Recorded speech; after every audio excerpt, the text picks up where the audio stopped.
Halo teman-teman semua, selamat pagi dan juga selamat menunaikan ibadah puasa bagi saudara muslim yang sedang menjalankan ibadah puasa. Pada kesempatan video saya kali ini, di depan saya ada satu ekor burung trotol murai batu blorok, teman-teman. Ini yang dulu sempat beberapa kali saya jadikan konten di video saya, dan sekarang burungnya sudah mulai dorong ekor setelah trotol, sudah keluar banyak bloroknya, padahal ketika beli tidak ada akad ini dari indukan blorok, bahkan saya belinya juga di Om Yokan. Nah, hasilnya sekarang ada bloroknya, teman-teman. Dan perawatan saya seperti biasa ya, ini sudah 2 minggu saya full krodong dan sudah mulai progres agak panjang ekornya, mungkin sekitar 8 atau 10 cm ya teman-teman, belum terlalu panjang. Dan saya berikan porsi mandi karena menurut saya dengan dia mandi seperti ini itu akan membebaskan bulu murai batu ini dari kutu, yang pertama. Yang kedua tentunya menjaga kebersihan burung, dan yang ketiga burung tetap merasa segar dan disitu bisa maksimal pertumbuhan bulunya, teman-teman. Itu menurut saya pentingnya kita memandikan burung murai batu ketika dorong ekor atau ketika mapung, teman-teman ya. Yang penting tetap dibatasi porsinya, tidak terlalu sering. Dan itu yang saya lakukan sudah lama di beberapa trotol murai batu yang saya rawat, teman-teman. Nah, ini adalah wujud dan juga penampakan burungnya. Peloroknya lumayan banyak ya teman-teman.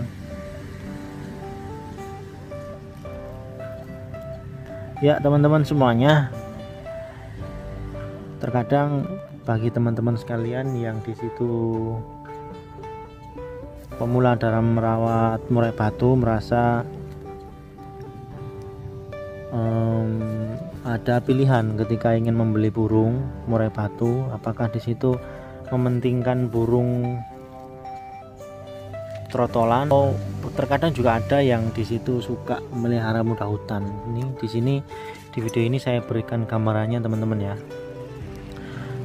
Awal-awal dulu juga sama, teman-teman. Saya sendiri itu adalah pemula yang pada awalnya dulu saya itu merasa bahwa merawat burung murai muda hutan itu lebih bagus atau hasilnya lebih maksimal setelah saya beli burung bahan murai batu dari hutan, baik itu non gembung maupun yang gembung yang dari Kalimantan itu. Yang saya temui, teman-teman, ternyata saya banyak sekali belajar di situ. Artinya belajar karena ternyata tidak sesuai dengan ekspektasi saya, teman-teman, ketika saya merawat burung murai batu muda hutan. Jadi saya ceritakan juga ya di sini. Yang pertama adalah kelebihan burung murai batu muda hutan. Saya bahas dulu kelebihan burung murai batu muda hutan. Yang pertama itu kita tidak menunggu terlalu lama, karena burung yang kita dapat itu sebenarnya ya artinya sudah dewasa ya, rata-rata seperti itu. Walaupun ada trotol hutan, tapi kebanyakan kalau trotol hutan itu memang menunggu musim, artinya tidak selalu ready. Dan ada burung trotol murai batu hutan, itu kelebihannya, burungnya yang kita dapat sudah dewasa, akhirnya kita tinggal mengajari dia untuk bisa lebih jinak, makan fur dan menggacorkan, seperti itu ya. Itu untuk kelebihannya. Dan juga kelebihan yang kedua, biasanya burung murai batu muda hutan itu punya materi yang kasar, punya materi yang unik dan juga aneh. Artinya aneh itu karena kita tidak sering mendengar suara isian murai batu dari hutan ya entah di dalam hutan dia dimasteri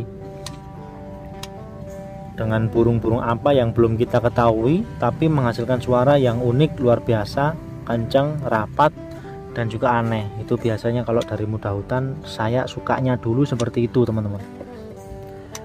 Ternyata setelah saya rawat, mendapat pengalaman dari merawat burung murai batu muda hutan, beberapa burung, yang saya rasakan adalah kelemahan-kelemahannya teman-teman. Yang pertama, kelemahannya burung murai muda hutan itu susah jinaknya teman-teman, susah jinaknya. Yang kedua, burung murai batu muda hutan itu kelemahannya dia punya tingkat stres yang sangat tinggi, sehingga untuk penjinakan itu pun juga prosesnya tidak sebentar ya, tidak mudah juga. Ada yang di situ burungnya ini dirawat 1 bulan 2 bulan jinak, tapi ada yang sampai 1 tahun itu tidak jinak-jinak, itu juga pernah teman-teman, seperti itu. Dan kelemahan yang ketiga adalah burung itu mudah mati karena dia kurang kondisi, itu mudah mati teman-teman. Terlebih lagi untuk burung yang asli dari Kalimantan itu rawan mati teman-teman, karena dia nggak kondisi, dia kelabakan, dia stres, nggak mau makan, akhirnya mati teman-teman. Dulu seringkali saya bandingkan kalau burung murai hutan itu lebih murah. Nah ternyata setelah semakin kesini harganya juga tidak jauh beda dengan trotolannya seperti ini teman-teman. Trotolan sekarang 1.400 1.500 sudah dapat.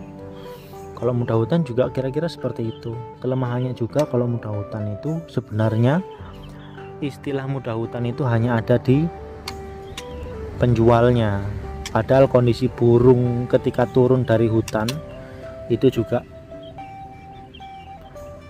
sangat berbeda jauh. Ada yang sudah tua, ada yang di situ memang sudah mapan, sudah umur, tapi memang kakinya nggak ada yang medang karena di hutan dia memang semuanya tercukupi dan dia bebas ke sana kemari terbang.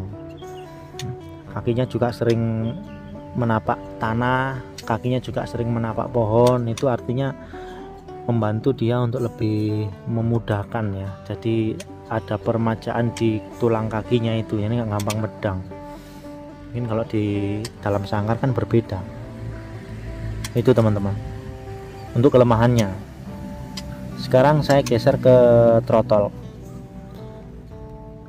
Kelebihannya trotol ternyata lebih banyak teman-teman daripada kekurangannya ya. Kalau trotol saya sarankan teman-teman rawat itu ambil di usia 3 bulan, itu sudah mendingan. Kadang kalau ada yang teman-teman itu ambil 1,5 bulan itu masih terlalu dini menurut saya, sehingga burung belum terbiasa makan fur, belum lancar makan furnya. Jadi begitu teman-teman ya. Yang selanjutnya kelebihannya trotol ini mudah kondisi, mudah dimasteri. Kemudian trotol itu punya fighter yang menurut saya lebih tinggi, dan fisiknya burung trotol ternakan itu lebih siap, artinya lebih siap untuk dimasteri, lebih siap untuk dijadikan calon gaco kita, itu lebih siap karena dia dari awalnya sudah tenang, sudah mapan, jadi nggak kerabakan. Kita nggak perlu penjinakan, kita nggak perlu belajar ngeforkan, kita nggak perlu di situ full kerodong misalnya. Kalau hutan kan harus di full kerodong. Cukup kita masteri, kita berikan dia itu nutrisi di makanan yang cukup dan berimbang. Nah, itu saja teman-teman. Kita full maksimalkan di proses itu, saya rasa tidak mudah, tidak sulit ya teman-teman. Memang standarnya juga seperti itu. Jadi teman-teman, dulu itu juga sering saya ambil burung trotol dari ternakan dan juga saya bandingkan dengan burung muda hutan saya. Memang untuk waktu kita memang dituntut untuk lebih bisa sabar ya, tapi teman-teman dibalik kesabaran itu teman-teman ternyata juga banyak manfaatnya. Kita lebih tahu bagaimana kemampuan burung rawatan kita, bagaimana karakter dia, kemudian bagaimana burung trotol itu bertumbuh. Itu yang sebenarnya diartikan sebagai perawat burung. Jadi kita tahu betul bagaimana kondisinya, bagaimana perkembangan dia teman-teman. Kayak gini ini trotol sudah sering kali bunyi ngeplong teman-teman. Itu pun sudah sangat membahagiakan ya bagi perawat, apalagi dia tumbuh dengan maksimal, dia tumbuh dengan nutrisi yang cukup, kemudian ke depan dia juga akan lebih siap untuk ditandingkan di lapangan. Saya rasa itu yang menurut saya ada kenikmatan tersendiri, kebanggaan tersendiri. Jadi teman-teman, kalau ada pertanyaan dari teman-teman milih muda hutan atau ternakan, pilih ternakan karena lebih bagus